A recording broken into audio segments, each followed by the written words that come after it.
This might sound crazy. I feel like Joey Jordison is now a little bit slept on. It's crazy to like. It's like, dude, fuck yeah, you can play all of his parts. But I'm like, damn, dude, that dude was playing that back in the day. Like, you know what I mean? Like that dude was like writing these crazy ass, like abstract ass, like cool, fast, like metal drums, like back in the day.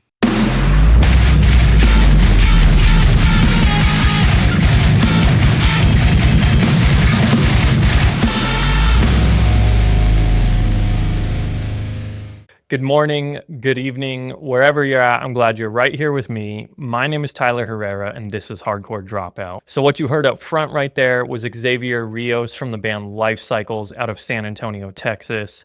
If you couldn't tell by the content of that clip, he is their drummer, and honestly, the dude fucking rips. I discovered Life Cycles maybe late last summer, and then I got to see them in November. And having already been a fan of them after listening to them for a few months, I became an even bigger fan seeing them live because it was obvious they are just so dialed in as musicians. Xavier, in particular, just fucking kills it on the drums. He's got a ton of rhythm, he's got a ton of groove, he's just so fluid. And as a drummer myself, I just couldn't help but think, like, damn, I got to get this dude on the podcast. And honestly, I just got to get more attention on Life Cycles because they absolutely crush it. If you like thrash and crossover stuff a la Power Trip, I think you would love Life Cycles. So after listening to this episode, please go give them a listen. But without further ado, my dude, Xavier Rios. Xavier, welcome to Hardcore Dropout. What up? What up? What up, dog? Hell yeah, my dude. How's life in San Antonio? It's good. It's good. It's thriving, having a good time always. Trying to at least. You know, Absolutely. you know. Definitely looks like it. It seems like you play a lot of shows and you be playing some country shit on the side, right?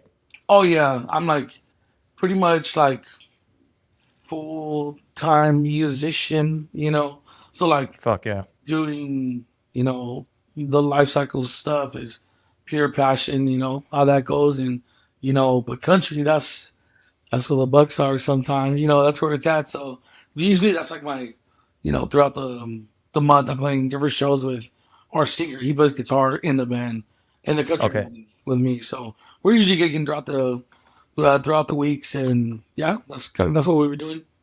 Fuck yeah. So is the heavy music scene out there? How is it out there? Yeah, I mean, yeah, it's like it's pretty like it's pretty diverse. I mean, every scene goes through it's like up and downs, but like there's always like different scenes here. But like right now, obviously, like you know, hardcore metal in general is just live music is bigger than ever. So, and Yeah. that's everywhere, and that's from like younger, demographic to older. So, it's popping out here. I mean, like everything. You know what I mean? Live music is just going crazy. Fuck yeah. Yeah, absolutely. I mean, it's nuts right now. Like even last night I went to a show on a Tuesday night and it was at the Nile where you guys played, but it was upstairs, and I'm like, man, it's a Tuesday night and there's probably like 600 people in here. You know what I'm saying? That's Like, that's crazy. I feel like even pre-COVID, that's not really like. I mean, depending on like if it's like a national or not, but places sometimes over here it was like that's unheard of. Sometimes yeah. Yeah, live music be popping for sure. yeah. So, how did you get into heavy music? My dad, Hell yeah. he off the rip like grew up like he just I was always with him and like when he was driving in his truck, so he had Yeah. like I mean we're not too far off in age, so like around that time as a kid, you're they had the CD cases. So that Yeah. CD case was like everything, So he had a CD case full of like he just put me on like everything, Everything I guess heavy, like, rock, classic rock, all that type of stuff. But definitely my dad started me off. Yeah, 100%. Fuck yeah. Yeah, it's so dope. Like same here. It was like my dad wasn't into like super heavy shit, but Mm-hmm. he showed me Alice in Chains, he showed me The Doors, like Mm-hmm. Van Morrison, like a lot of classic rock shit. And then my brothers are older than me, and once they started getting into like heavy music and shit, my dad was always there to like take us to shows and shit. You know what I'm saying? Mm-hmm. Yeah, so I know that vibe where it's just like I got so many core memories rolling around with my dad, and he's like, "Oh, list any random band," and he puts on the CD, and it just like changes their life forever. You know Oh what I'm yeah, saying? oh yeah, definitely, yeah, definitely many moments like that. Fuck yeah, that's awesome. Do you recall any like? Do you recall any albums that were like pretty heavy, where it was the first time you had heard something like pretty aggressive, where you were like, "Oh shit, what's this?" I gotta say, like, definitely, like, there's like, yeah, like I was kind of like, there's like a few, which would be like self-titled Not Easy. That's like off the rib. One of my literally uh, Yeah, favorite bands ever. And then it's weird. I had like the greatest hits and like Cowboys from Hell was like the first kind of Pantera records I got.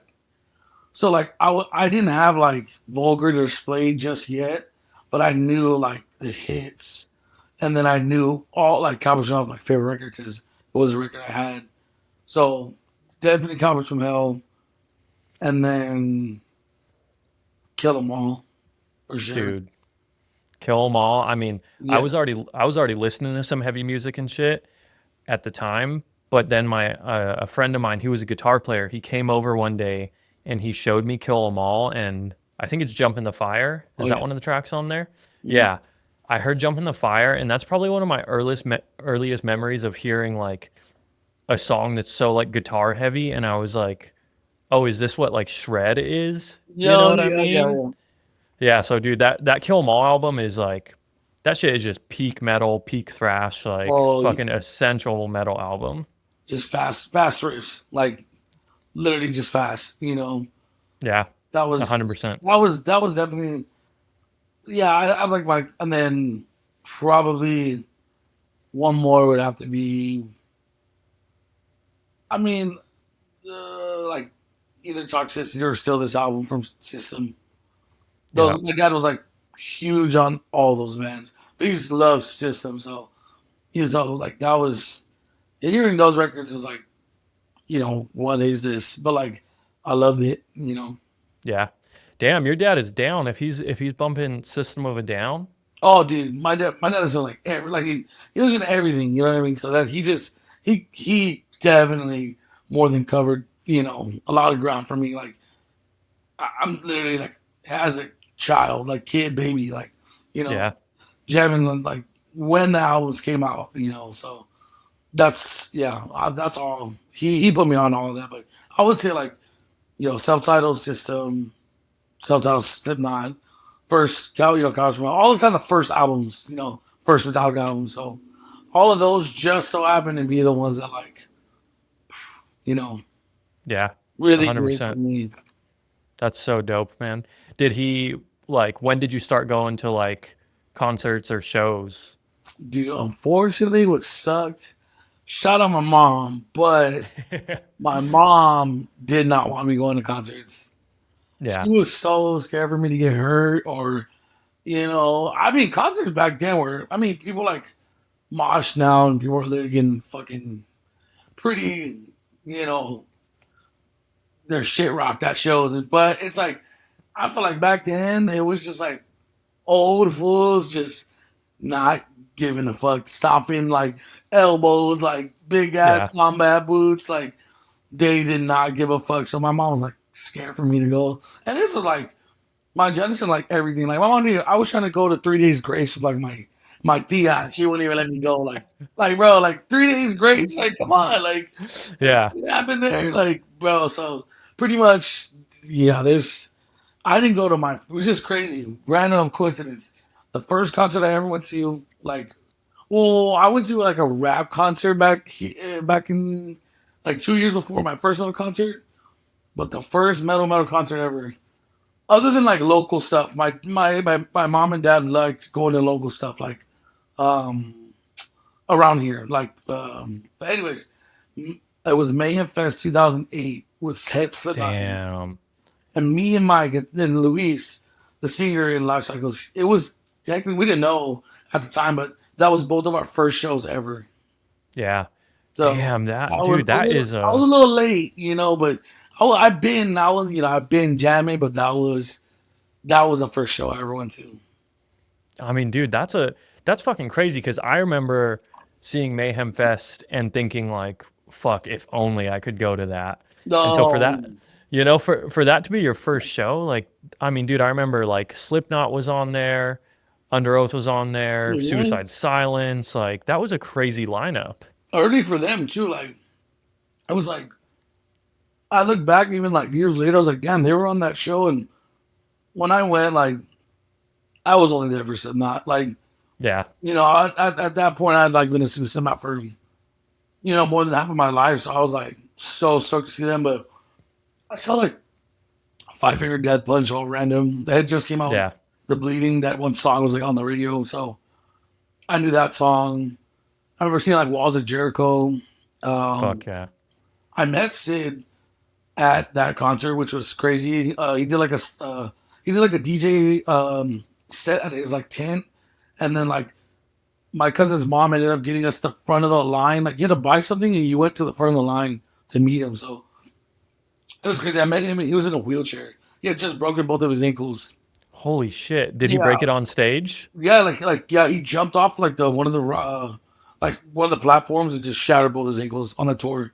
I'm not holding his God off, damn. or man, whatever. But yeah, I mean, I was like, I didn't even know until like later that that's what happened. that's fucking wild. Cause yeah, I mean, that kind of goes in line with what you were saying with like shows are violent now, don't get me Oh, wrong, but like shows were a little more reckless back then, even. And like, especially because you didn't have the internet. So like, there's no mm, one judging you for being reckless at a show or no, anything. yeah, It's like what happens at the show stays at the show. So you would see wild shit like that. You know what I mean? and everyone's just drinking. They're just like usually just like I mean, like I said, when concerts, when I started going then, like it was just like older fools just fucking shirts off, the hat backwards, Yeah. just like just beer in one hand and just just like circle pitting, just like stopping everywhere. So that was like, and like I went my first couple concerts. I didn't really go. Like that one, it was at this like amphitheater that's no longer here. That's like something else here, but not. But I was like at one of the rails. I was standing there, but it was cool. That was like probably one of the most like, oh, this is crazy. Like I'm putting like experience to the music now. Yeah. So that I mean, was that's crazy. was that super influential? Because I think I try and explain to a lot of people who don't listen to heavy music. I'm like, you would get it if you went to a show. You know what I mean? Dude, yeah. I try to advocate for just people to go in general, like just because it's like it's such an experience. Like, I mean, I like advocate, like I'm preaching people go to shows, but like I just try to tell people like if you haven't just come, like come to one of our shows. I just feel like for us it interprets better live than it does like over the record, which you know, in my opinion, I just feel like live's always better.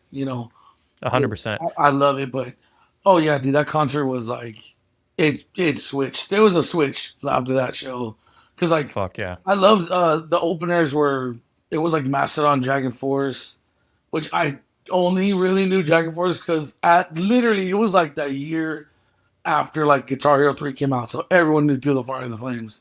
And Mm-hmm. my singer Yep. Louis, he loves Dragon Force. That's his band right there.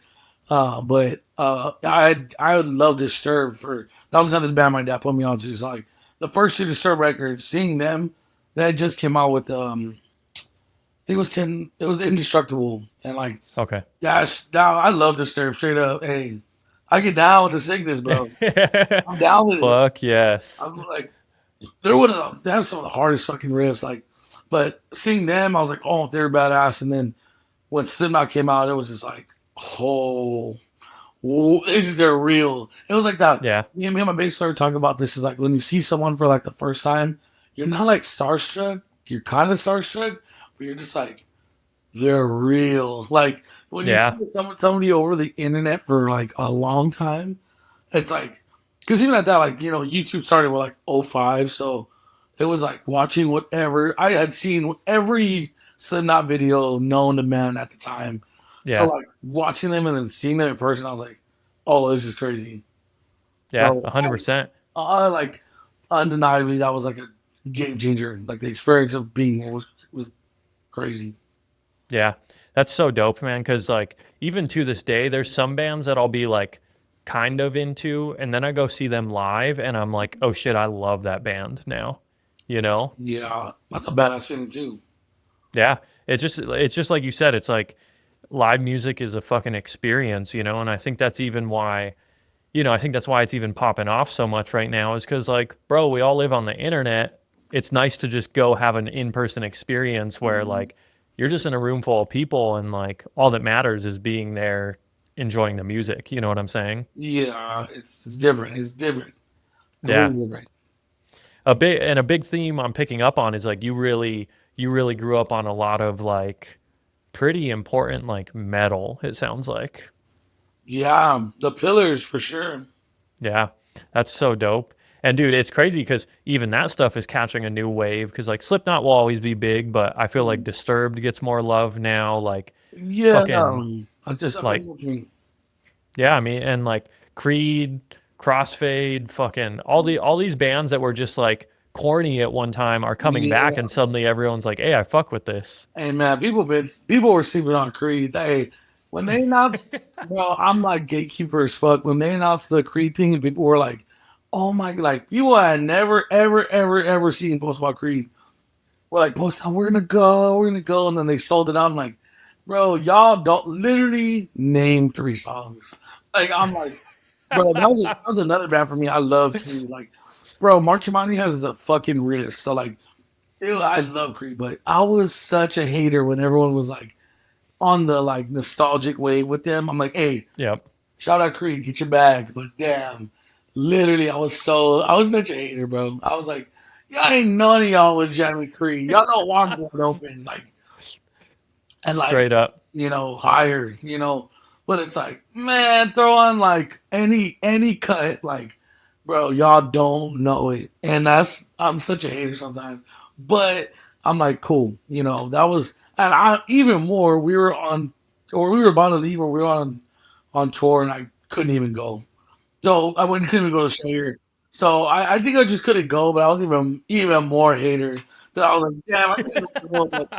I will say I saw Creed and Stain for like $5 straight up here in San Antonio in middle school, and there was like, it's in like our basketball arena. It was first play, and like it was not even where the balcony is. That's where we had a $5 seat, and there was no one up there.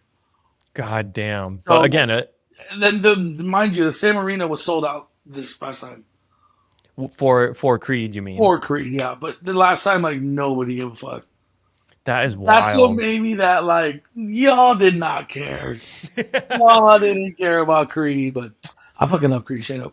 100%. And it's like, don't be acting like you care now just because you saw their shit on TikTok or something. Yeah, like, but hey, shout out that shit because that's what's making music, like in the whole resurgence, the nostalgic, whatever it is making everyone's eating off of it. So let's go. Bro, Hey, we all got to eat. Let's go. straight up, bro. Like people, I mean, all the tours that have been announced lately, I'm like, bruh, I can't Yeah, even keep up with this. yeah. It's crazy to see like bands that were really scraping, like, and no shade to nobody, and then like this they didn't care about them like 5 or 6 years ago, but now it's like nostalgic, so it's like, oh, let's go. But Yep. it's like, but they, fuck yeah, that's dope. Yeah. Like I say, everybody eats, let's go. Fuck yeah. And also, like even J. Cole, he talks about this. He's like basically says, eat while you can because like that shit's not gonna be around forever. 100%. No, you got to get it while you can. Yeah. a Hey, hundred get it while it's percent. hot, bro. Get it while it's hot. Straight up. Yeah. So I'm here for it. I love seeing all this resurgence and I try and go to as many shows as I can simply because I've been around long enough that I know there's going to be a time where, yeah, you do pay $5 to go see a big ass band because it's not Mhm. popping anymore. You know what I mean? Yeah, Well, fuck yeah, man. that's I'm hyped. I'm hyped to hear, all the background you have with like some pretty important fucking bands. But at what point did you start playing music? oh, so like another thing, my dad's a drummer, so like my dad played drums when I was a kid, and like I didn't really pick it up. Like actually, like tried learning. So like I was like in middle school. Like no. I was like, well, trying. I knew how to play, but actually like okay, let me try to get better. Yeah. I started playing drums when I was like 7, so I've been playing drums since that age. But um, about 7, and then like 2 years later, I wanted to play guitar, so my dad got me like this gray Ibanez Geo from the pawn shop, $60, never forget. Bought me my first guitar ever, and then his guitar player um, showed me how to like read tabs, and like I was like trying to like figure it out, and it didn't really click for me. I couldn't read it, I couldn't understand it, and then like a couple months later, I'm like, oh wow, it's a lot similar to that thing. But my dad's friend, Oscar, rest in peace, but he literally like he was one who made me want to play guitar. So like my dad wanted inspired me to play drums, he inspired me to play guitar. So 7 and like 9 years old is like drums, guitar. Okay. Fuck yeah. That's pretty early, man. Yeah, and just because he played, so like it was in front of me. So Yeah. and then middle school came, so and then I was in middle school band, and then same thing high school. I joined drumline, so that's kind of Fuck yeah. just stayed with it. So I played like sports a little bit. I was wondering like only main sport I ever played was like football, but Okay. I was going to high school and I'm like, yeah, our football team fucking sucks. They never won a game until my senior year. Holy shit. So Yeah, wait, for 3 years straight they lost? yeah. And like my eighth grade year, they didn't win. I went to high school, they didn't win for 3 years, and then they won one game in my senior year. Hey, but shout out my cousin. He was on that team. But I was like, fuck no, I am not doing like. And then our marching band at the time were like the best, like in this, we're the best ones in our city. Like there's like we're like Southeast San Antonio, so any anybody around was we were beating them out. So I was like, Fuck yeah. they couldn't touch us. So that was cool. I learned. I didn't really like, mind you, I never had a drum lesson in my life, but I learned that, which was like, I applied it to my drums, but I never learned how to play drums. I just watched my dad, okay, and then watch people do that, and I'm like, all right, you know what I mean? Yeah, 100%. When did you start jamming with like guitar players and shit? When did you start like doing band shit? You know what I mean? Uh, it was my dad's friend's like son. They were like, hey, they need like a drummer, and I was like, all right. So my dad just like he gave me a couple things, and we went to his house, and they just like played like they're like, oh, like the Slayer song. And I was like, yeah, I know this Slayer song, kind of, And there was like Metallica Slayer and like some System of a Down songs. So I was like, I knew the songs, like I had, so I played with them, and then we were like, all right, cool. They're like, well, we should play drums. I was like, all right, cool.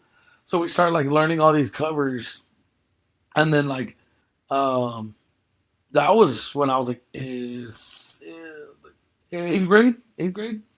Okay, dope. Like cover band that had no singer, eighth grade. Okay. Hell yeah, That's classic. Because first. I mean, dude, finding a singer is so fucking hard. No, well, they had one. The dude just bailed. We had one Oh show. shit. We had one show, and the band was done. We had one show. It was some like backyard like bandito biker like party, and we were just playing with no singer.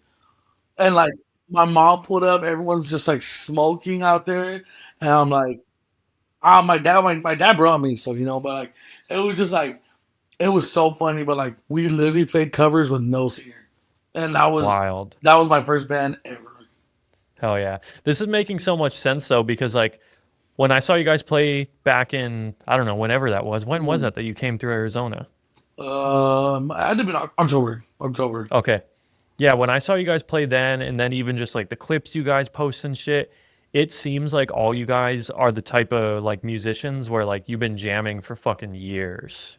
Yeah, I mean, everyone in the band has been playing since we were kids. Like, our bass player, he's been playing since he was like like kid. Always played bass, always played guitar. Our singer now, Luis, he's been playing guitar since he was like in middle school. You know, like a kid. Um, my guitar Buck, he's been playing guitar since he was a kid, and he's like the oldest one in the group, and he was playing in bands before we were. And then um, Sebastian, all of us. We've all been playing since we were kids. Hell yeah. Yeah, it's definitely like I landed with a good group of guys. You know what I mean? Like solid group of dudes for sure. fuck yeah, and that's what I'm saying is like, dude, that's one of the big reasons like I wanted to have you on the show and like why I was so like attracted to life cycles to begin with is like I heard I heard we'll just get into the whole life cycles combo now. Like I heard I heard Portals to the Unknown and I was like, "Oh, this is dope." And then I found you guys on Instagram and I saw like the videos of you guys jamming and shit and I was like, "Oh, these dudes are like living it. Like you guys are always jamming, always playing. Like how did life cycles start?" Oh, so I was playing in like another band like around like 2014, and our old singer, he was like, "Yo, I want to start a band," and it was like, "All right, well, I'll make you a band with our other guitar players." So I was like, "All right, let's write songs," and then like it was one of my guitar players from one of the bands I was in, and then another guitar player from one of the other bands I was in. He ended up writing like with us, and then we started. And it's funny, Lewis, the singer. I asked him initially if he wanted to play. He's like, nah, because at that time our band was like more serious. So this was like a whatever. Like this was just like whatever. So, but it started off with me, um, one of my guitar players, singer. Then like we rode with a couple guys, but this is all like 2014 was the year we started. So been a band technically over 10 years.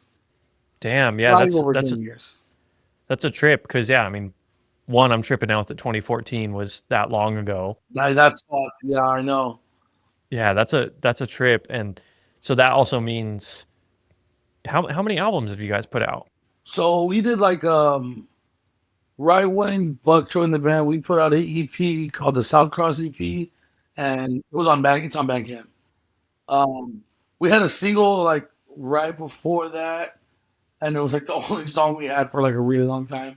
But so there was like EP. There's like three singles on our Bandcamp and an EP, and then the first one when Luis joined the band on guitar, it was Creature of Darkness was the first EP we put out, and then we have three EPs out on streaming, and one Okay. on Bandcamp, just on Bandcamp.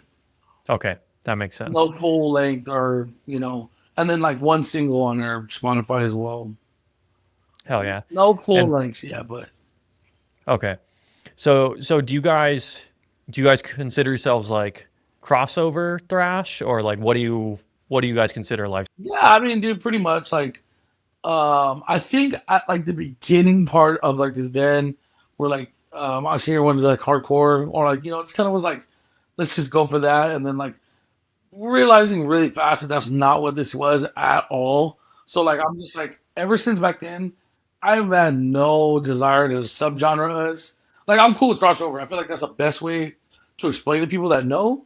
Like yeah, we're like crossover, but or like thrash but I'm just like bro, we're just metal. Like I'm like on anything we put, I put Southeast metal because I'm like bro, I have no idea. Like people get real crazy with subgenres, bro. Like real like elitist type people, or I'm just like I'm cool on it, but I would say easiest crossover.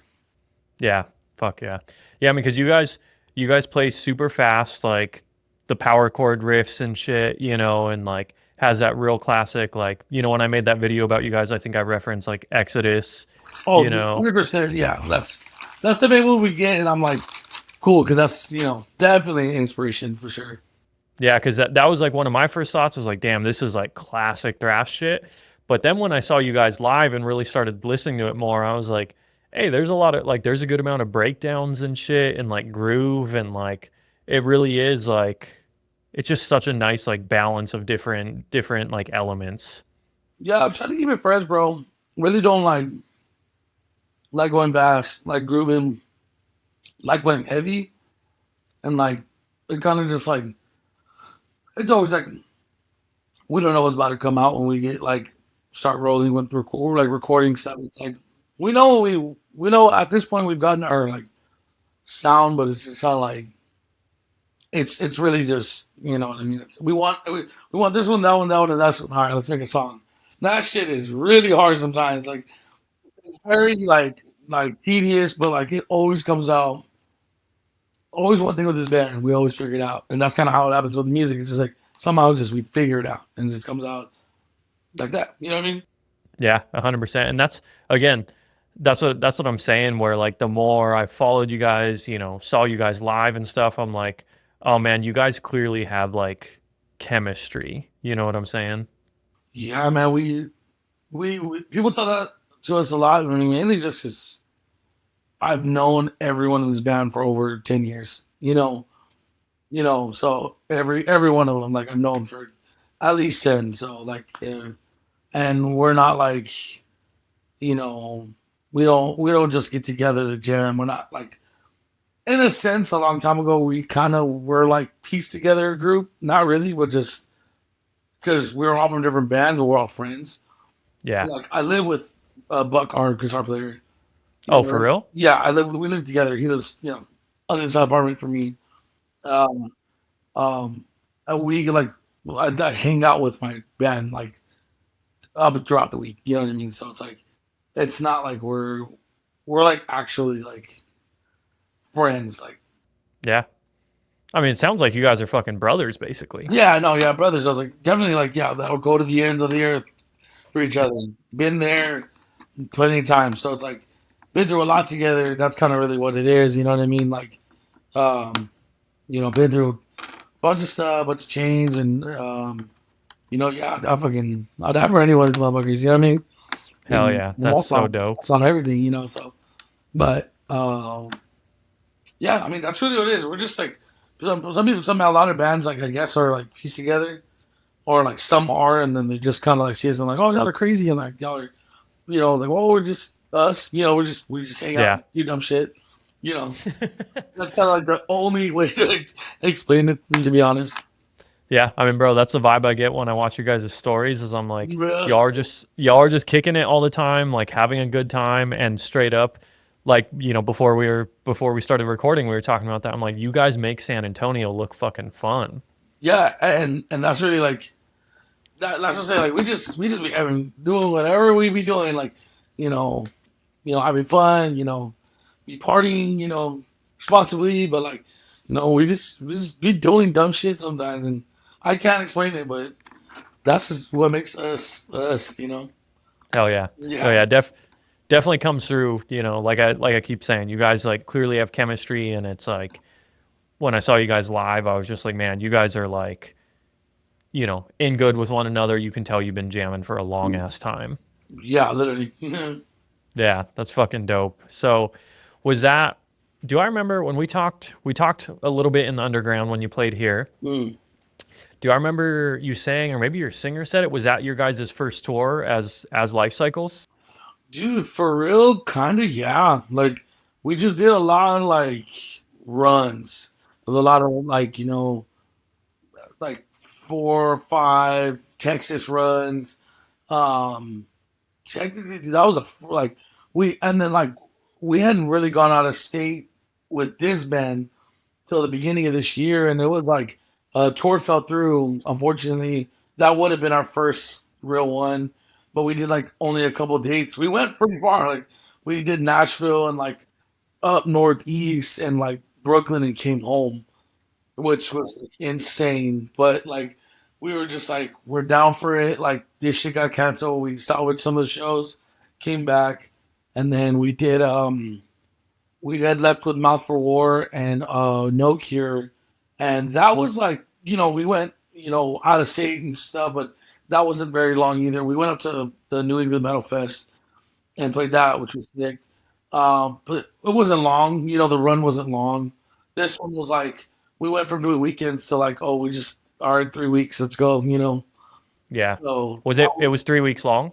yeah, like that was our first like month tour ever. So when you saw us, that was like the end of like the whole kind of run. So that was like we were grooving at that time, and that was right at the end of it. So, but that was really our first pretty much tour.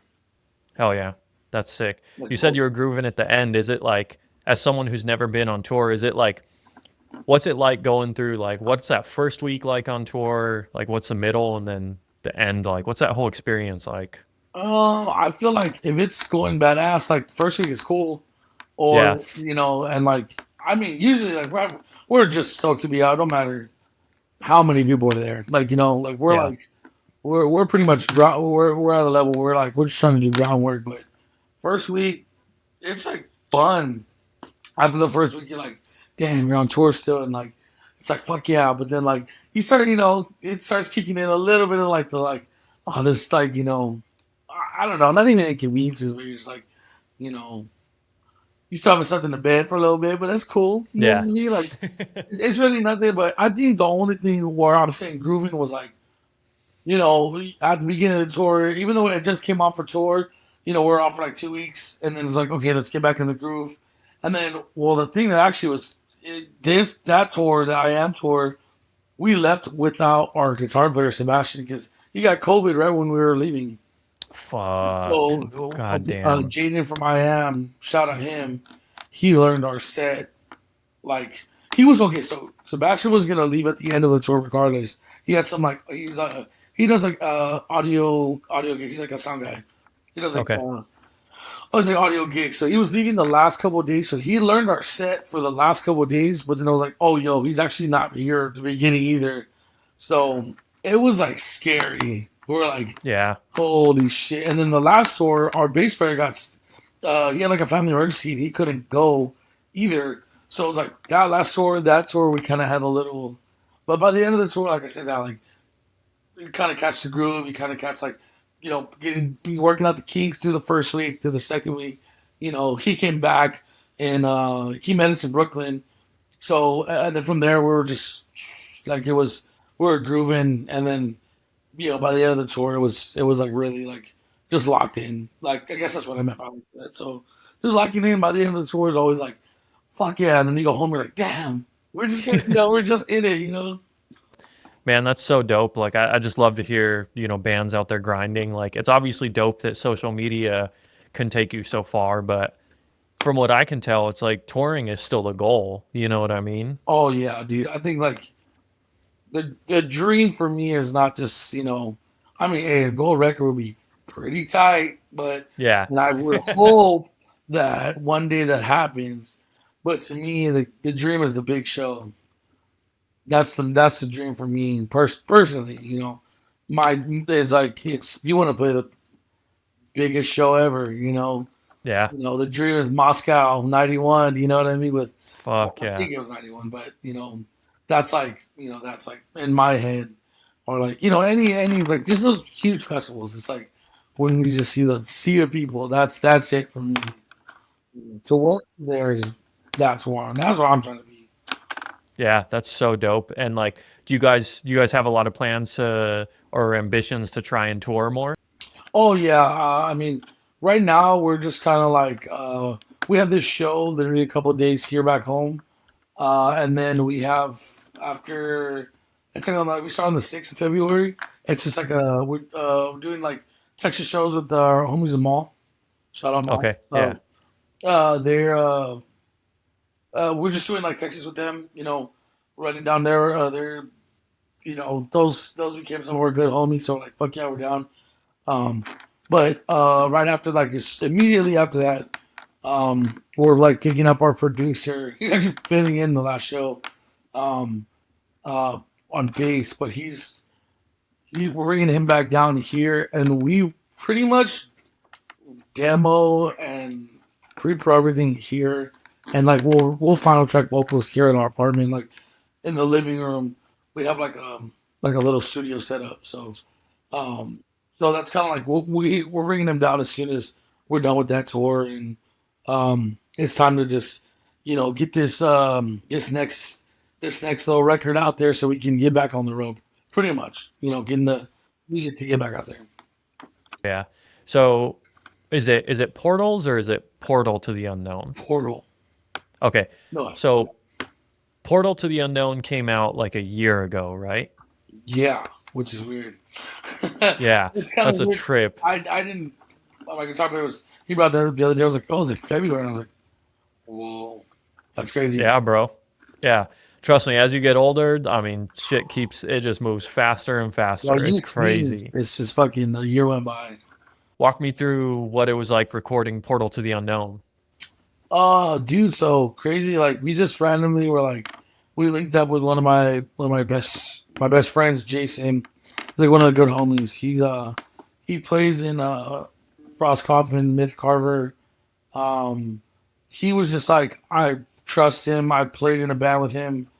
Are previously in Frost Coffin, and like I just like trust his ear. And I was like, he was showing me demos that he was doing for them. I'm like, bro, like you need to come demo us. Like I need you down here. Like you need to come Yeah. do it for us. And he was like, I'm down. So we literally just kind of like pulled up and brought the rig here in the living room, and we're recording and for days and just Spain because he's from the Fort Worth area. So we Okay. just had him living here with us for a little while.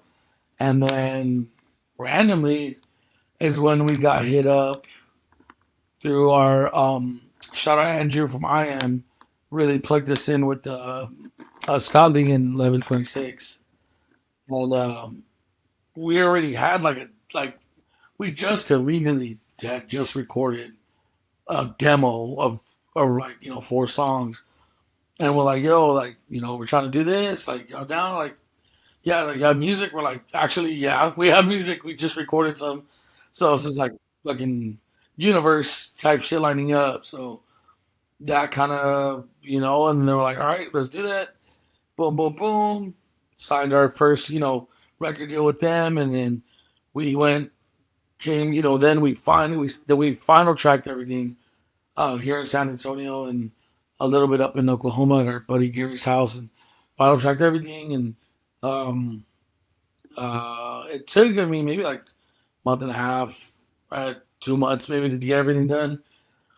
Well, then we got it mixed and mastered by Zeus. He's done like literally every Acacia record, like Deep Breed, Rob Zombie. He's like his dude. Shout out Zeus, that dude's legend right there. And he mixed our stuff and mastered it, and we were sitting on it, and it was like cool. And then we still hadn't even no one even we had never announced we were signed or anything. So we're just like sitting on this, like no one back home knew, or we couldn't tell. We were like, we're not telling anyone. And then just one day we dropped the song, and boom, it was October of 2022. Yeah. And we dropped Serpent's Kiss, and it was like, boom, like that's that. And so Fuck yeah. that was the first song. We shot a video with our buddy Jake, and we dropped that one, and that was like the start of this, I guess. Yeah. That's so I mean that's so nuts. You guys recorded it in a living room, it sounds like. Yeah, like our living room here, like our we were borrowing like monitors from our homie, and like and then our buddy Jason brought his computer here. I had like a monitor here, and then we were just like recording just here, and then yeah, like literally in our apartment, like bro, we had like the fucking downstairs neighbors just, like hitting the fucking roof, like we were recording for like 3 in the morning, sometimes like straight out, like we're like yeah, we're getting fucking pissed off, and I was just like, oops, you know what I mean? Hey, well, we're working up here, right? How do you chill? How do you For chill? real. But, yeah, we were just working crazy here at the apartment. This is not Damn. just LCHQ. You know what I mean? Like, we all usually meet up here or at lose house to practice, but that's where it all goes down. We're recording everything. Fuck yeah. So this dude Zeus then really must be a wizard cuz dude, Portal to the Unknown sounds great. Oh, dude, yeah, and like, yeah, I mean, shoot, like he killed the mix and master, but definitely like Jason engineered. Yeah, he got the tones right. Like it was like perfect. He engineered me on drums and everything. So he engineered the whole record. But when Juice got it, it was like it's kind of crazy to me though. Yeah, the vocals were recorded here. We did like some of the instrumental here. The guitars and bass, we had the live track. We have to like blast a cap, so could not do that here. So we did it up at our buddy Gary's house, but mind you, this was in just his room, and like so like it just was like another house. So I was like, we didn't go to a studio for that. So like Jason's a wizard. That fool is crazy. That fool's he's magic, bro. That's my boy. But he definitely like did his thing. And then as soon as Juice got it, we heard the mix back. We're like, holy shit! Like this is the first like record. We were like, okay, this is crazy. This guy's like, And shout out Chris Moore. He's like done all of our records and gotten us where we are recording wise to get here. But this was just like another level of like we've never gotten like this was our first leap of faith we ever took. So that's kind of was the difference. Like we always gone to him, always gone to him, always gone to him. I still love him. Would go back to him any day. But this was like, you know what? I want to switch it up. I want to try something different. And like we did, and we were like, oh shit, this is tight as fuck. You know what I mean? Yeah. I mean, dude, again, it sounds so fucking good, and especially for what you guys are playing, like the fast, aggressive thrash shit, like you want it to sound crunchy, you want it to sound almost like sharp, you know what I'm saying? And like it has, I honestly would have thought you guys spent like 2 or 3 weeks in a legit studio. Yeah, man. Yeah, as I say, shout out the team, bro. Like they really killed that shit. I mean, definitely like like that they came out like crazy. But yeah, it's crazy to feel like half of it was recorded and not the 75-80% of it was not recorded in a studio. Only thing that was recorded at a nice studio here in San Antonio. There's just a place called uh, damn. Uh, I cannot remember for life right now, but it was the studio owned by this guy named Mac Damon, and we recorded drums there. Nice room, super nice room. Um, but that was the only thing recorded in the studio. Everything else was here. So vocals, yeah, we got like a do like violin here. We did like the nylon, like the little instrumental that's on the record. Um, Literally posted on Facebook. Anybody know how to play violin? Because I knew a bunch of like country homies that knew people. So I was like, okay, and like just music people in general. I'm like, someone's got to know somebody good. So we just maybe recorded it in the living room. I need to put out like I have a bunch of VHS footage. I just don't know how to go about it yet. Putting it all together, like I know how to. I can edit it all together. I'm just like I don't know the platform to do that where I feel like people would actually watch it. Like I feel like YouTube, in a sense, like I don't know if someone's gonna go and watch it, but maybe I just put it up, see who does watch it. But I have some footage of like everything. Like I need to be more active with it because I got a VHS camera like year almost going on 2 years ago, and it's like an old Sony like 2000s one, and it looks Hell yeah. it's sick, but like I need to remember to turn it on and grab it with me, like Yeah. I'm conscious of it because miss some funny ass moments, you know what I mean? Always doing dumb shit and definitely like recording the process of everything. I don't think I'd want somebody to be there. I'd rather us some like I record it or one of the homies. I don't think we're very like we're pretty picky of who's here and like just that's all with the flow of like writing and shit like that. But yeah, dude, crazy shit. How it came out the way it did.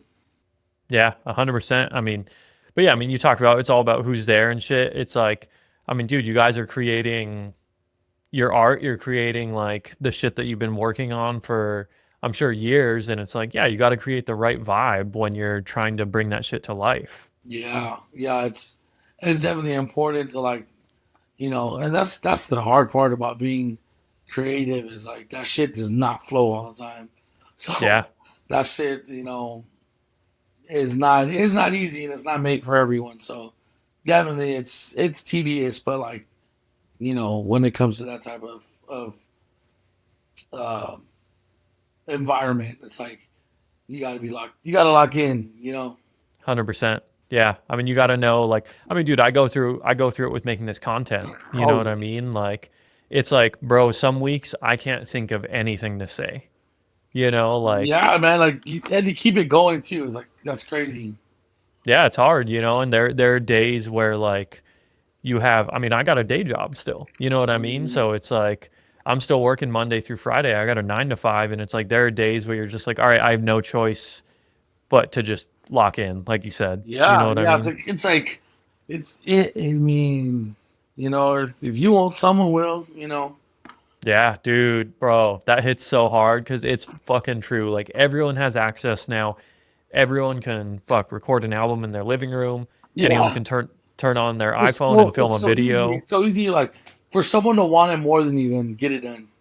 Yeah, 100%. It's like so. Like you can't ever feel. If you, it's like one thing is like, man, no matter how hard it gets, it's like, man, you gotta really think about it. You really want it, you'll make it happen. Yeah, absolutely, man. You really want it, you'll make it happen. And speaking of like environment and shit and the people around you, like we talked about this a little bit back in October.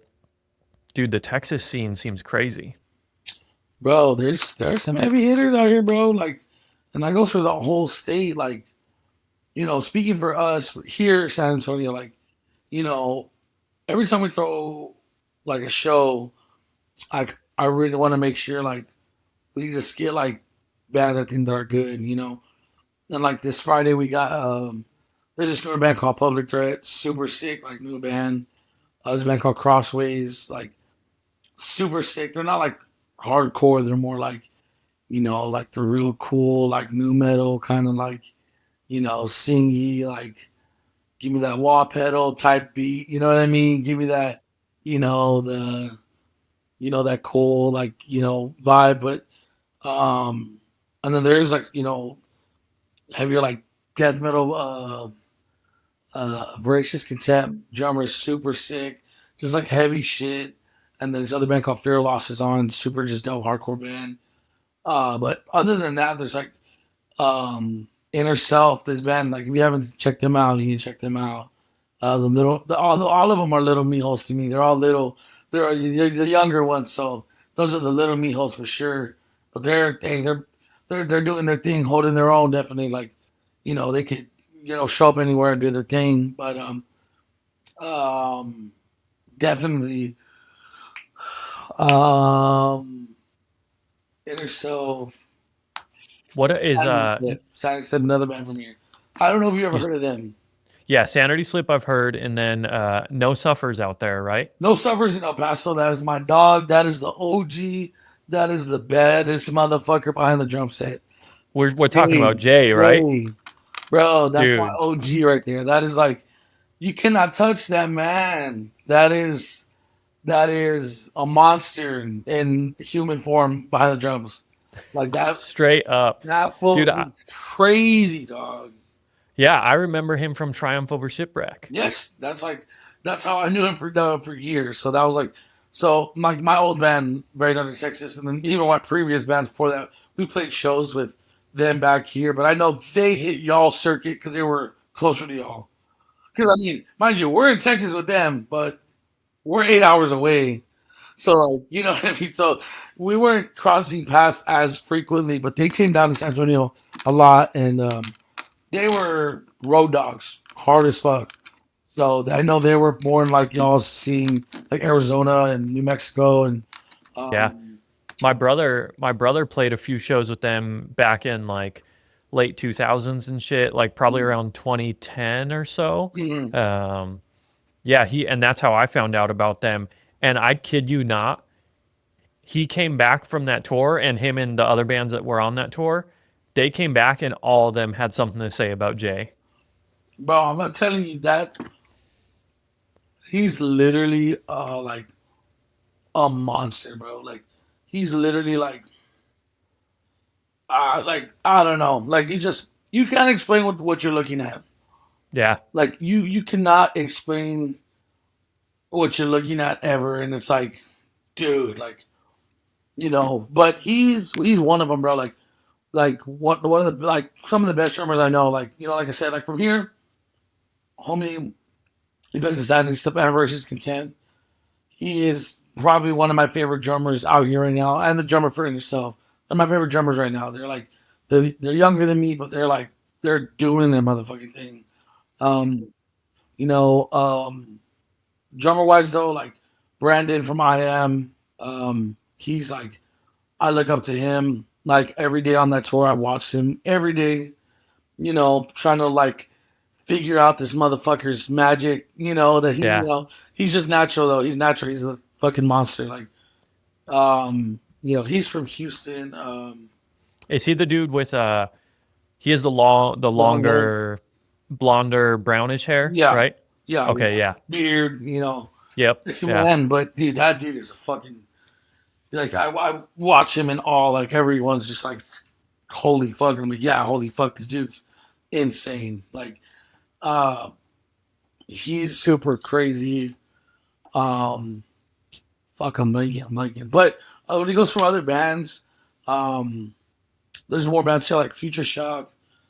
More to one of the, like the OG bands from here. That's like a legendary band for me. It's called Afflictive Nature. They're like one of the bands that like got me into like hardcore, and I wasn't really like a hardcore person. They were more like, you know, they had like a punk element, but they also had like fucking riffs that was like kind of Slayer vibe, and I was so confused. I was like, this shit's hard as fuck. You know, shout out Don Pat Travis, all them, bro. There was super one of that's like an OG band from here. If you I have time to look up their stuff, they're called Afflictive Nature. They still have stuff on streaming, but super sick band. Blind Effect, and then there's a Valley, bro. The Valley, you know, you got Worst Behavior. You know, you got all the dudes out there like just killing it out there. And then, you know, Dallas area, you got I Am, Soledad, Ballista, all those cats up there, bro. Like, Rebels of Death here, man. I won't even yeah. But you lied from Houston, bro. Lie, um, bro. There's too many. There's too many. I can't even think of them all. But I mean, even just that list is fucking crazy. Like yeah, that's there's too many, bro. It's like, but I know I'm missing a fuck ton of bands. I'm like blanking, but um, you literally here though. Like I will vouch for here. Like that's is real active here right now. You know, yeah. um, I mean, I and, think I even, you guys posted the flyer for the upcoming tour, mm, and I think I commented like Texas Takeover because I was like, wait, you guys are touring through Texas. It seems like it's a bunch of Texas bands, and I'm like, damn, Texas is on it right now. no, literally, it's like everyone's doing the thing, and that's the thing is like I'm glad like a lot of like the bands because when we were younger, we didn't really know how the fuck to get around, bro. Like we just saw like big bands doing things, and we're like, you know, there was DIY, but man, DIY was kind of rough. But DIY, you know, that was, you know, it's like cooler now that even like DIY shit's kind of popping off for bands and like, Yeah, booking your own tour, like it can still be cool, you know, and still be like worth it, you know, like versus like, you know, there's a point in time where it was pretty rough, you know what I mean? Like, yeah, you know, it's pretty rough, but yeah, like it's cool to see like just shit thriving, you know. 100%. It's a trip, man. Like having been in it for a minute now, like and seeing it go through those ebbs and flows. It's like, yeah, shit really is thriving right now. Dude, 100%. That's like the cool part of just seeing like, you know, you know, people grow and like yeah, like you said, like these younger bands, like they're doing they're doing like more like they're doing more and more like cooler shit, cooler shows out of town. I'm like, man, we didn't do a fucking out of town show till like or out of state show till like way years later, you know, and we'll Yeah, like go out. But yeah, man, dude, Texas crazy. fuck yeah, A lot of legendary bands here too. You know what I mean? You yeah. know, Bitter End, Heartside, Power Trip, Iron Age. You know what I mean? Eternal Champion. Shout out that band. That band's sick as fuck. You ever heard that band, Eternal Champion? Nah, never. I Bro. didn't even know. I didn't even know Bitter End was from there. Oh yeah, San Antonio. Yeah. Damn, that's sick. hmm Um. Um. Yeah, dude. So many good fucking bands. I mean, bro, I'm always gonna say, this is the best side over here. But that's just me being like where we're from. But I Yeah, mean, 100%. but like I said, San Antonio, like I said, Bitter End, you know, Ponder Body from here, um, random other bands, Union Underground. I don't know if you remember that band. They had that one song on WWE that uh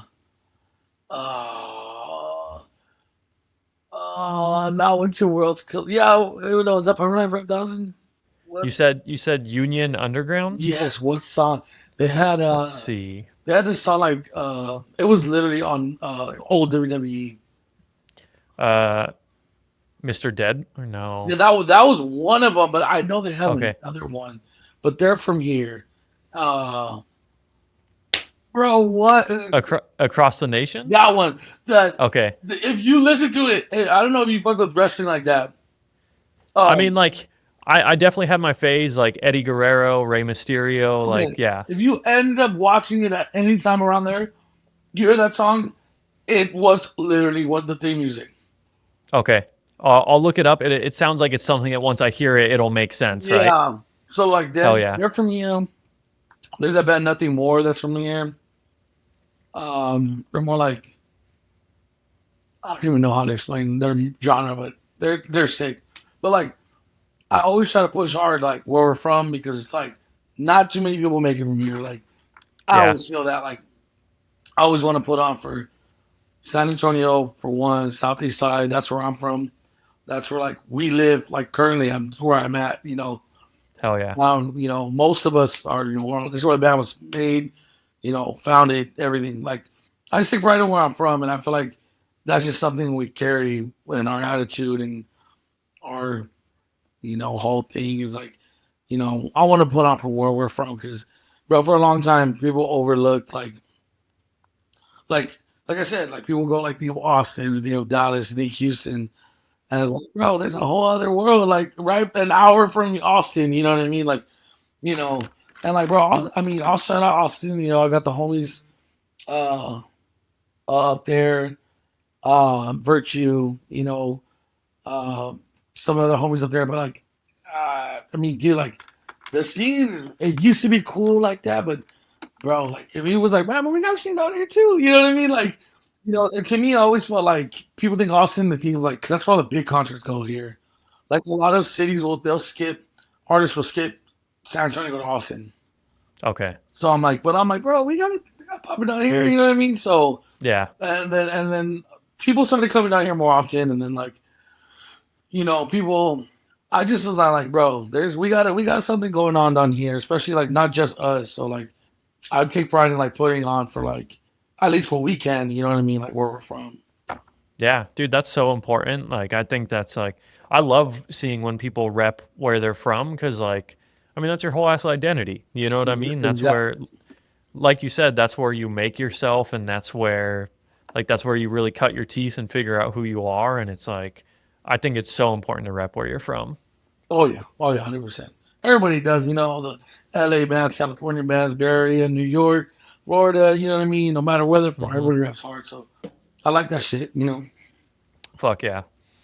Well, my dude, you are obviously a drummer and a guitar player, but I've played drums throughout my life, and I'm so excited to have the drum conversation. Oh yeah, I'm down. Just because, like, yeah, I've been thinking about this shit for a minute, and I want to start with some easy ones. But like, are you like a Tama person? Are you a Pearl person? Like, what brands do you fuck with? If we're going shells wise, I mean, I started out with Ludwig. That was like my first kit ever. I loved it. I think other than like other than it being my first drum set, like I don't think I would go with Ludwig off the rip. They got some nice kits, but I think like I fell in love with Tama. As soon as I got the Star Class Yeah, I have now, I'm like, bro, this is like I love these drums. Like, you know what I mean? And like I yeah, used to really like DW, but from afar I never owned like a kit. I had snares, but like I'm not gonna lie, bro. Some of those kits, they're not worth that money, bro. They're not straight up. worth that Yeah, money, bro. They're selling their name hard as fuck. And yeah, like, there's no shade, and like I would play DW though. Like they give me a nice one. You know what I mean? Or I just feel like price wise, I feel like spending 2 G's on a Tama versus 2 G's on a DW is completely.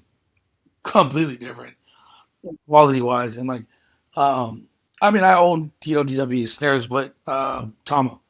My favorite snare right now is the Johnson Preston snare. That's what I'm using. And then Tama Star Classic. So I would say Tama, 100%. Hell yeah.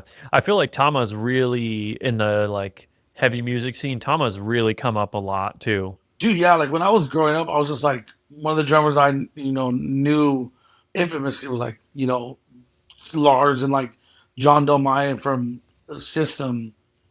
But like other than that, and like I didn't infamously know people to play Tama like that. So Yeah. I liked him, but I just never. My dad didn't have one. My dad had a sonar. So and Okay.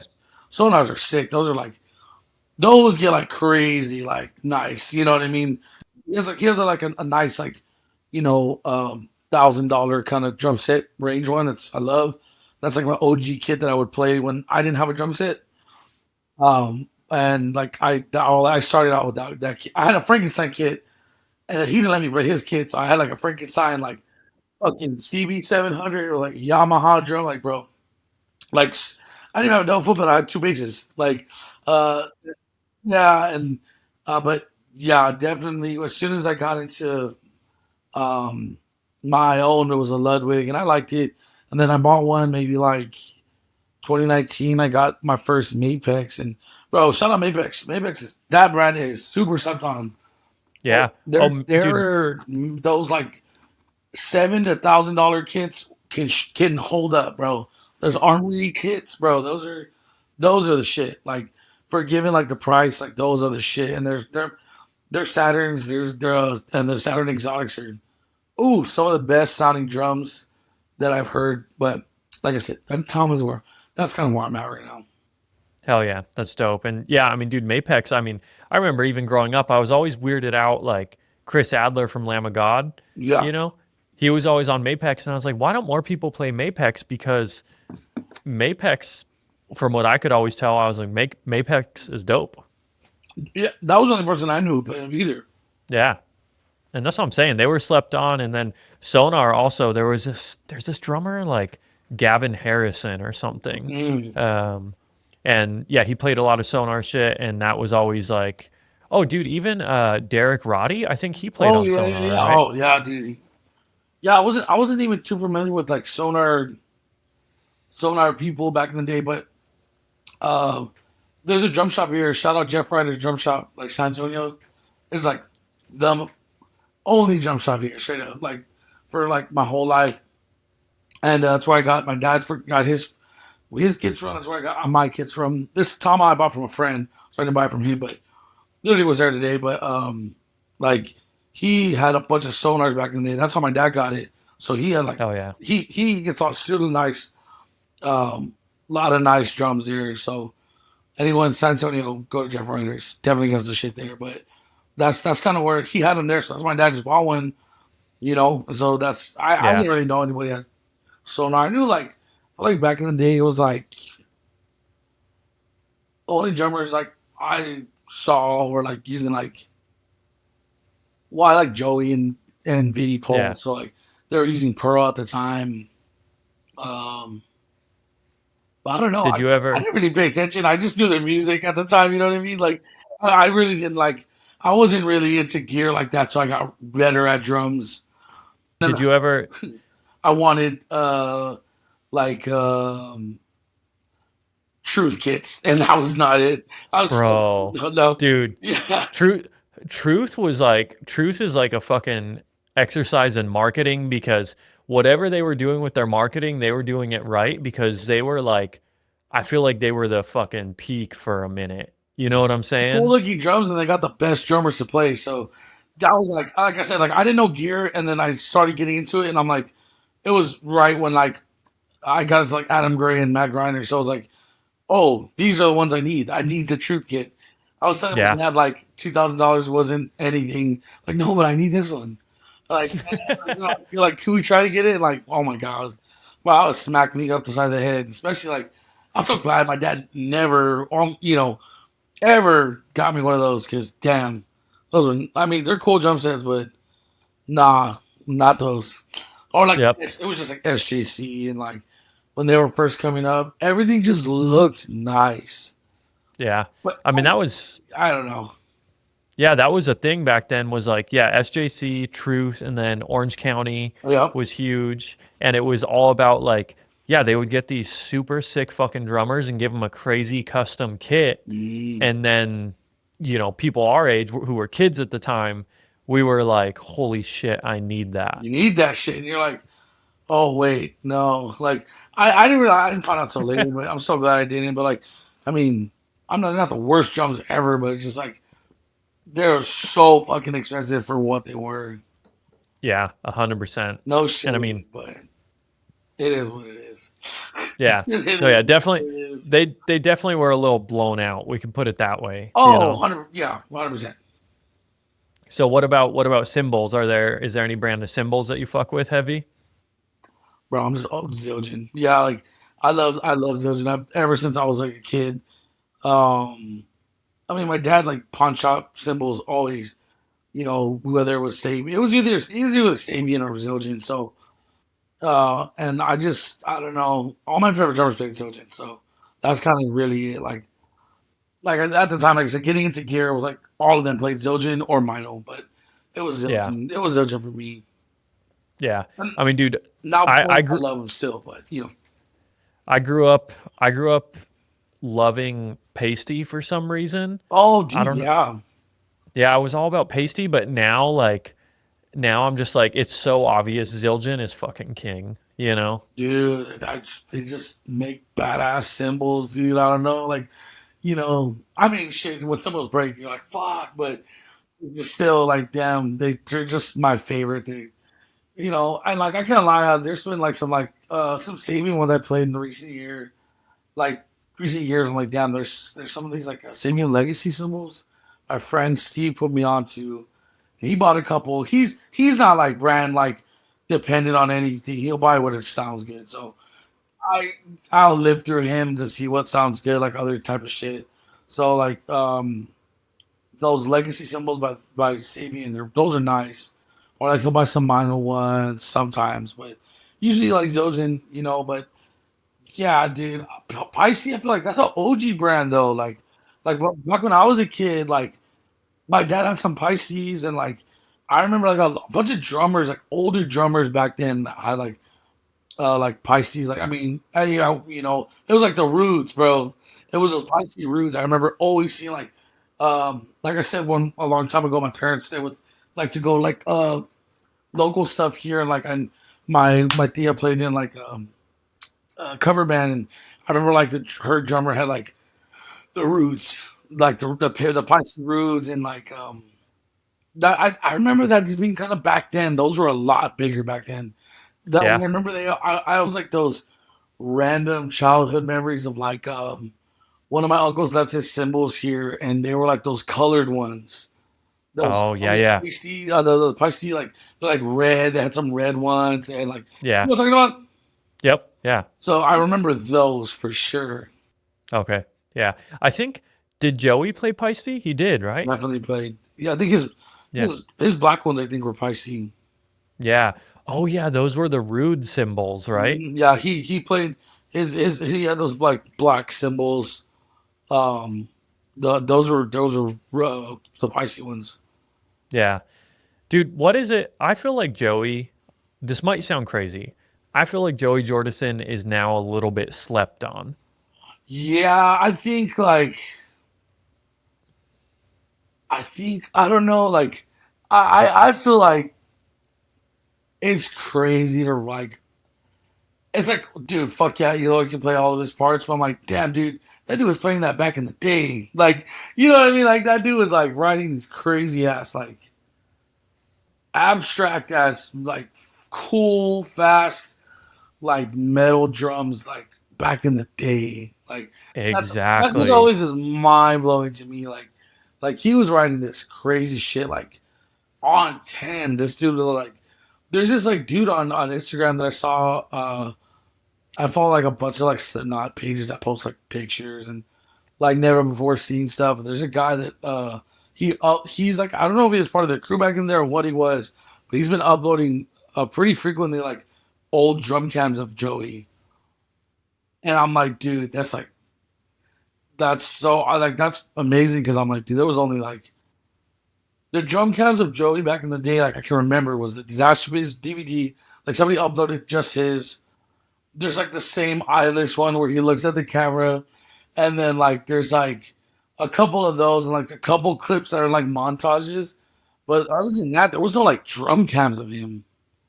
And they were uploading like some subliminal verses and like older ones. I was like, dude, like that's crazy to have like that video from then. Yeah. And that's what I'm saying is I think that's part of why he slept on is now it feels like there's a new video of Eloy every couple Oh weeks, yeah, you know? And like, but exactly what you said, I hear these parts and Eloy obviously fucking crushes them. it's But I'm like, wait, I'm like, Joey wrote that though. yeah, yeah. Yeah. I think they're obviously like who's to, it's crazy. Like I mean, because that dude, he's always like, in my opinion, the best metal drummer on the planet right now. Like Yeah. along with a few other dudes, but like, damn, like he's a monster. He's a beast. He's a fucking like he's nasty with it. Like Yeah. and hard hitting. So it's like he's a goaded right now in my book. So, but like it's crazy to feel like how many of these goaded people get influence from like Joey. You know what I mean? Like even though they're it's like that man was like this. I think the best drums I want to say on the metal record, or like one of the best is like self-titled Tonight. Yep. I think it was more creative on that one versus um, Iowa. Iowa was insane, like fast. But I think like self-titled. That's what was the most creative. I feel.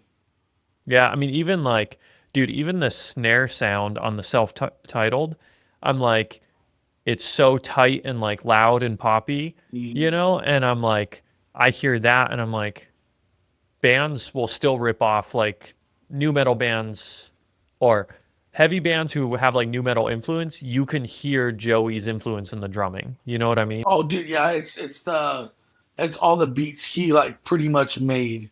Like I mean, all the new metal like kind of like literally like he's like his drumming's a genre in its own. Like that, Dude, that it's that's cool. the best way to put it. His drumming is like truly it is so unique and identifiable that it's a genre of its own. Oh shit. Give me just a sec. Yeah, Joey came around before like you said there used to be hardly any YouTube videos of Joey and he was around before you could have an Instagram where you're just like popping off. Exactly. What about okay, as someone who like look, I fuck with Metallica, don't get me wrong, but I don't know Metallica super well. So what is it about Lars that people either fucking love him or hate him? Hate him because there's a lot of bad videos of him playing, but like I just him fucking up over the years and just like playing bad. Like I don't know, it is what it is. Like, but love him because like, dude, this motherfucker wrote like so many like hits and like in its own. It's like, dude, he was. I don't ever remember him being the self-proclaimed best fucking metal drummer ever. I think maybe people Yeah. treat him that way because like maybe his attitude towards other things and like maybe like the way he comes off as. But I'm like, bro, motherfucker never was like, oh, I'm the best fucking dude behind the kid. Like, motherfucker wrote songs though. You know what I mean? Like, Yeah.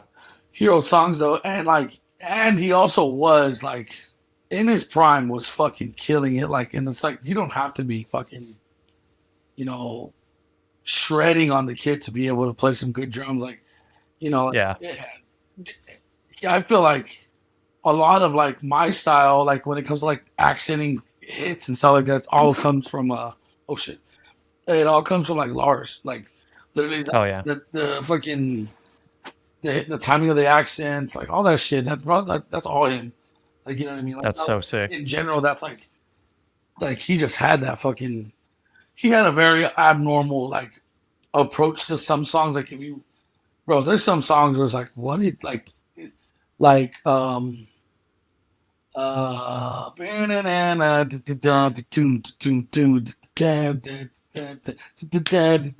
some of them were like weird. Like it was like the parts he chose was like but it worked. Like it was cool. Like I don't know. That's like one that's like random, but he had people don't give him enough credit, or people just want to like hate him because he's Lars. You know what I mean? Yeah. But like, Well, because he is as a person, he can be an asshole, right? yeah, definitely has had his moments. So it's like I think Yeah. people just use that as like a you suck. You know what I mean? I mean, other than there's fucking videos where it's like, ooh, but it's like he's a fucking man, dude. He's fucking how old playing like 2 hours for the Yeah. last fucking 40 years. Yeah.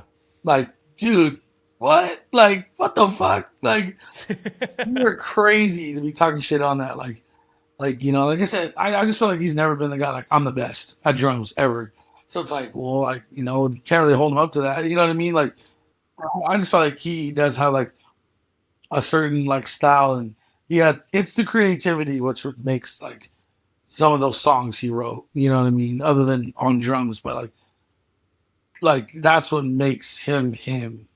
It's just like creativity. So, I'm not gonna go like solely based on like the best or skill or like this and that, but like it was like that part. You know what I mean? 100%. Yeah. Because I've heard him described as like he's kind of the motor behind Metallica. Yeah, you know what I mean? It's like, him and James started or the as OG as it gets to that band, and then, followed by Kurt. But so it's like, them, his name's on all the writing credits, you know what I mean, on shit. Yeah. But it's like, dude, literally, like, you cannot knock that fucking man. He made one of the biggest metal bands to ever touch the planet. Well, to ever touch the planet. No one. 100%. Dude, the last tour they were on, I think with like Architects and shit, like, dude, the video clips I saw from that, the size of the stadiums they were playing, I was just like, we'll never see another Metallica. Oh no, dude. They're selling out multiple nights at football stadiums. Yeah, dude, when you put it like that, that's just fucking bonkers. Yeah, Like, it's just like, come on, man. Like, what do you expect? Like, so people, you know, and there's a lot of takes on Lars, but hey, he's a fucking man, bro. Like, shout yeah, out Lars. That's mine. That's my take on Lars. He's goated. He's goated, bro. So fuck yeah. there's those you'll come across those videos. Don't get me wrong, but hey, fucking that man's goated. Yeah, absolutely. I mean, it not everyone, not some rando off the fucking street can go and write Master of No, Puppets. You know what I you mean? know what I mean. And like, and like I said, like it's just like it's all the creativity behind like the stuff he wrote is what made Metallica Metallica. You know what I mean? Yeah. So I'm that's my take on it. I feel he's good, bro. They need to chill on him. hell yeah. I'm gonna start listening more closely because again, like I know Kill 'Em All pretty well. Mm. I know the Black Album, but a lot of the stuff in between I only know a little bit because there's Ride the Lightning, right? Master of Puppets and Injustice for All. Yeah, okay. Yeah, I gotta listen to those And those three honestly, more. Master of Puppets and Injustice for All have like the better, like his drum work is like the best it's ever. Those were the best albums he ever did on. Was on Okay. Master of Puppets and Injustice for All. Like those have like the best drum, like Lars drum work. Yeah. And Oh then yeah. Black Album is just the most solid. Fuck, that's the best drum tones ever. But like Yep. Yeah. that Black Album snare is unmatched. Dude, the Black Album as a whole, sometimes I listen to it and I'm like, this is the best like commercial metal album ever. Oh yeah. You know, where it's like that album just sounds so fucking good. The songs are catchy, like they stick in your head, and I'm like, Oh man, yeah, this is just like peak metal. You know what I mean? dude, 100%. Like like it's the it's the pinnacle of metal. Like it's up there in those Yep. records. You know what I mean? 100%. Speaking of pinnacle, and speaking of YouTube and videos of drummers, Mm. bro, I was so hyped when you posted about Matt Greiner the other day because I Dude, think Matt Greiner is the original YouTube drummer because I remember videos of him going off when I was younger. dude, like if I could like literally like, bro, my mom, she like watched me like our computer was like in our front room, so like I'm there just like like this, like watching like every all the videos of like him playing, like Composure, Whitewash, 11th Hour, like all those like fucking Back Burner, like all those songs, like just studying this man, bro. Like, and I would try to recreate his setup, and my toms were way too fucking big. Like, bro, that's the funniest shit ever. I know I have a picture somewhere, but it's like my dad's sonar was like a 20. I want to say it was a 22, maybe a 20. I don't know. Nah, it's 22. But his toms are huge. So I'm trying to do the Matt Greiner fucking flat toms on over the bass drum, and they're like so high. And I did like the little splash right here, like, bro, Yeah. literally, it was the funniest shit. Like trying to do that when like I had no business because the toms were like, or maybe like this should be right here. They're like that big, so like I Yeah. cannot fucking do that. But bro, I it was like, bro, it was him. It was Matt Greiner. It was Adam Gray, and then Morgan Wright from I the Breather was another Yup. drummer. Dude, I forgot about him. Bro, he was the shit, bro. Like I watched all of them, and then like Grant McFarlane from what is it? It's something Apocalypse, man. Um, I know who you're talking about because I know him as a drummer. I always forget his band name. oh yeah, this is Grant McFarlane, but like he was one of the YouTube videos where like he had this purple kind of truth kit, and like Yeah. his videos just look sick. So I'd always watch it. But damn, that like just always like it was Matt Greiner though. That's that was somebody I watched all the time, and um it was like I was at Warped Tour 2011. It was the first time I ever went, and when I met him, and I was like, dude, I was like, bro, you're the best. He goes, you're the best. I was like, Fuck oh, yeah. I was like, oh, y'all are young. I was like, that's fucking badass. But still to this day, man, that is one of like I saw them on this last tour they came through last year here, and I was like, still, I cannot get over like just how the fucking amazing he is. Like, Yeah. bro, I'm glazing Matt Greiner, but damn, bro. Dude, if there's any drummer worth glazing, it is fucking Matt Greiner. Bro, he's Cause the dude, man. He is the yeah, he is, and he's so fucking nice. He's like so on top of his game. And oh like I yeah. said, I swear he was the first drummer where like it felt like you could follow him. You know what I mean? Videos would come out of him, like you, and Yeah, it's like also, you can easily see what he's doing. It's like it's hard, but I know yeah, what you mean. Yeah. yeah, and that's why I'm like, I'll always ride for Matt Greiner. And this whole conversation also brings up another point of like, I swear, drummers having a good drummer can make a whole band. You know? Bro, I've seen it, bro. I've seen it many times. Like, whether it's like a local band or I'm trying to think. Like, bro, Trivium is one of my favorite bands ever. Um, Another one of like those, and there was no Trivium. There's no Life Cycles. Like that's one of my fucking favorite bands ever. Um, but I grew up listening to them, and then like I kind of fell off. Like a certain album, like and then I was like, their drummers are cool. Like I grew up and there was a dude Travis playing, but and then like in between, I was like, oh, the drummers are cool, but then like they got this dude named Alex Bent on the Sin of the Sentence record, like maybe like I forgot, like 2017, 18. And I was like, dude, that dude changed that band back into like writing some hard ass shit. Like it just, and they weren't even having bad drummers. It was just like the way it could change the band, like, Yeah, oh, dude. And then like that was the first record I had gotten excited since like their album called Shogun, and that came out when I was in like middle school, and yeah, another kind of goated band, another like influential band, yeah, tribute. yeah. And that's what I'm saying is like when you have a good drummer with a signature sound, like Yeah, it can change the entire sound of the whole ass fucking band. dude, it's wild. It's like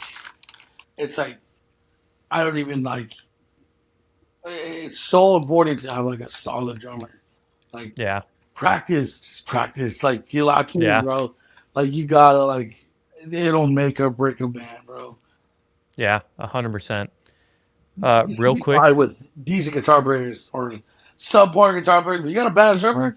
Hey, bro, you good? You good? Straight up. That's what I'm You get saying. pretty much It's the foundation of the whole ass band. All right. So we've covered the heavy hitters. So who are some drummers like just like more like current or maybe underground drummers that you're into right now? underground drummers. Or maybe not underground, but like, dudes that are just like grinding on Instagram or Not some not shit. Matt Greiner and Lars. No. Yeah, Um, exactly. oh, dude. One that comes to mind, dude. Oh, hold on. I have to check for his name. I can't get this wrong. I know I logged into Instagram real quick because I'm like, let me see which drummers I'm following right now. Bro, my homie Bryson from Vegas. Bryson. Bro, Okay. it's this dude. He looks like Nacho. He did that video of Nacho Libre. Oh, dude, he's been popping up all over the place. Bro, Yep. that is the man right there. He Fuck came out yeah. to the show in Vegas. Bro, the homie. Bro. Hell Literally, yeah.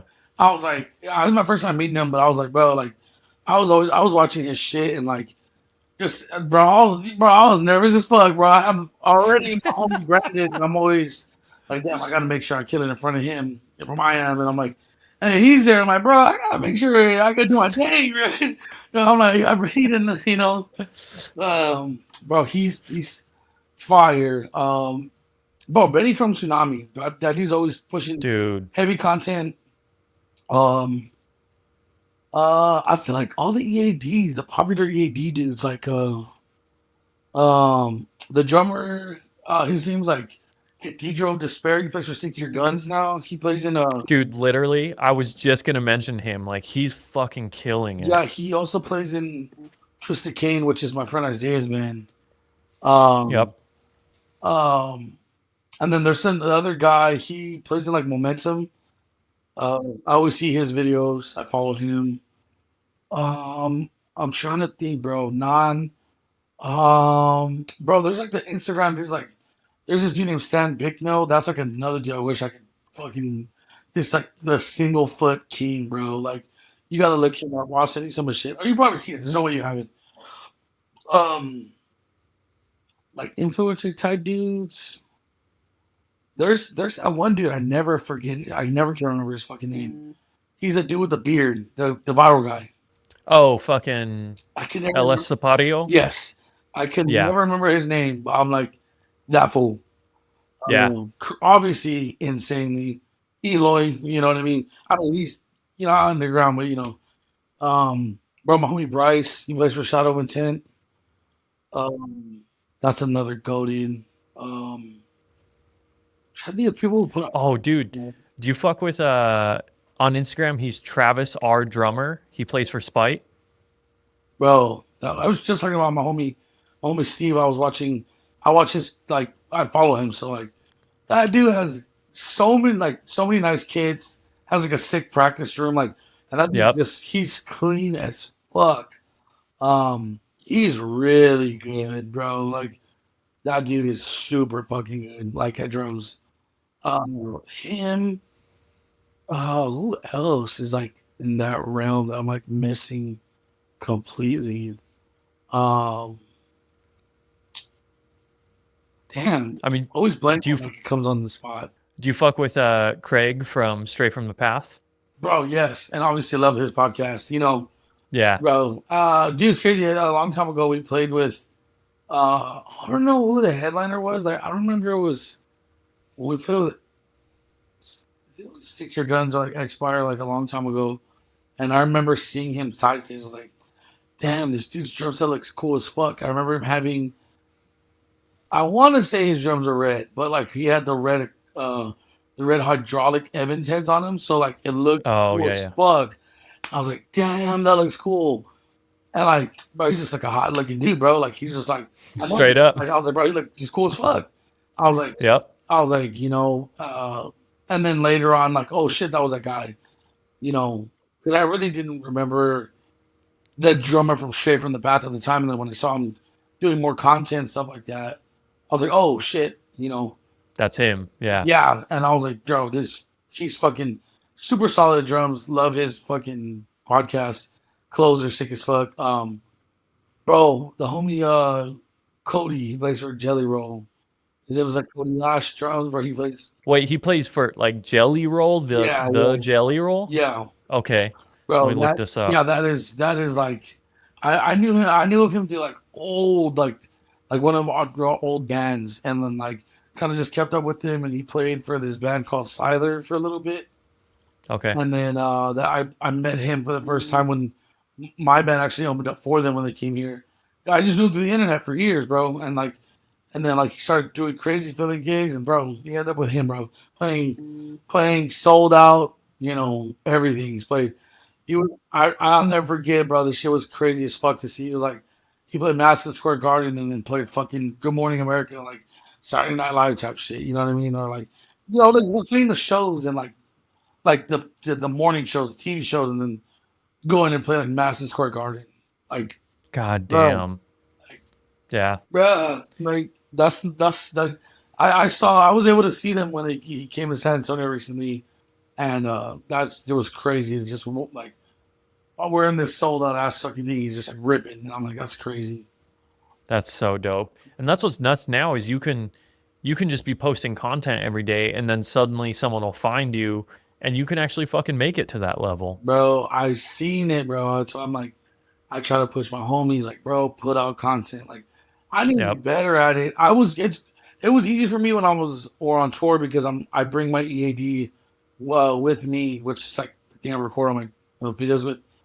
Hmm. And it's easy for me to do it because I use it live as a monitor system. So I just got to literally Okay. just set up my phone, plug it in, and record. It's easy. So like it's Hell easy for yeah. me to do that then, but I live in an apartment, and so I don't really have my drum set here. So Yeah. it's kind of like can't just do content whenever, but I need to make time to like make more content though, because that's even if it wasn't like I'm not trying to land a bigger gig, but it's just like to get yourself more out there and like 100%. brands and just even people finding out about your band through like your video. You know what I mean? Yeah. I mean, bro, like I found life cycles because of a fucking guitar video you guys had, you Yeah, know? see, it's like that's what like that's what we try to do more of those. Like we had one like the other like a week or so kind of do really good, and I was like, damn, like we got to make sure we just keep on trying to hit it out the park with the videos because Yeah. that's what really like we've never been like a super active like trying to make reels like content wise like we'll make like kind of like funny stuff or like stuff here and there, but like actually like avidly trying we never really did. So recently we were like, okay, it's working. Yeah.